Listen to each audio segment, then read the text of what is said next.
É com grande prazer que eu recebo você, Maria Cândido, porque a gente fala de Itabuão. Meu nome é Miriam Barcelos, eu tive a minha infância quase toda envolvida em Itabuão e Campo Limpo, né? Quando eu comecei a namorar, o meu ponto de encontro era a Igreja Santa Terezinha. Lá atrás tinha uma gruta.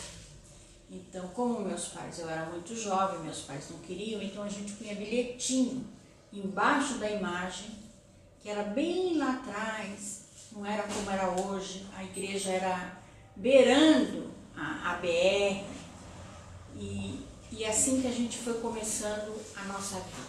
Depois, mais adulta, eu vim ter a Gazeta do Itabuão, que era um jornal que preserva a história da cidade.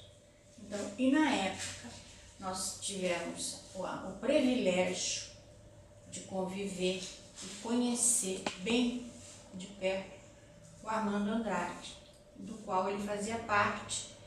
Ele tinha muito material de acervo, do qual ele cedeu muita coisa para a Gazeta do Itabuão. Fotos mesmo da época dele, jovem, né? Então a gente tinha esse acervo porque muita coisa foi cedida por ele.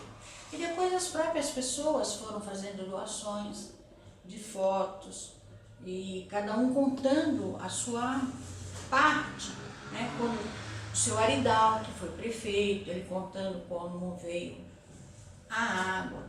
Infelizmente, nós não tivemos esse acesso direto a Laurita e ao Nicola Vivilec, nós não tivemos. Mas tivemos ao Armando, ao seu Ari e ao Vicente Buscarini, que foram os que antecederam as atuais administrações. E é muito importante, eu acho que todo trabalho que envolva a história dessa cidade é muito importante, porque você só vai construir o futuro se você tiver o passado.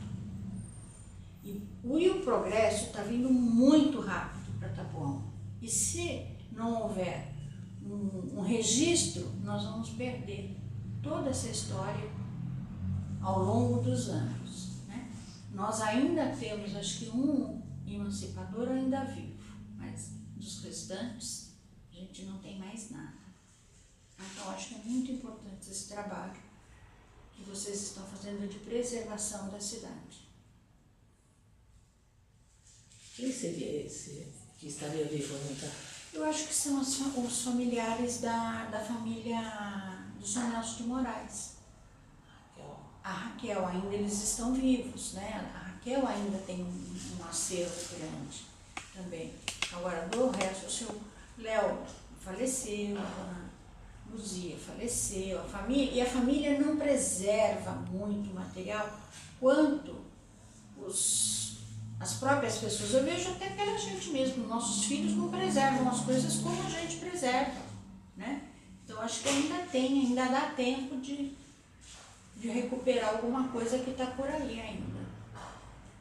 Esse é o nosso trabalho e você vai nos ajudar bastante.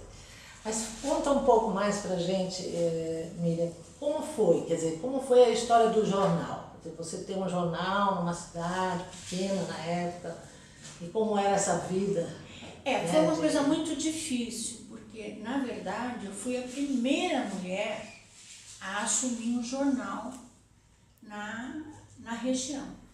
O jornal foi adquirido em junho de 60, que era da família Donini, do grupo 1 de jornais, do Donini, do Márcio Sanz.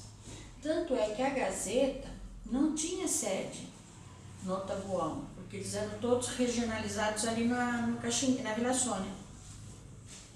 E quando nós assumimos a Gazeta, foi muito difícil. Primeiro por ser mulher, né, que normalmente os jornalistas, eles não admitiam, eles não eram subordinados, uma ordem feminina, né, e porque também foi uma coisa nova na cidade.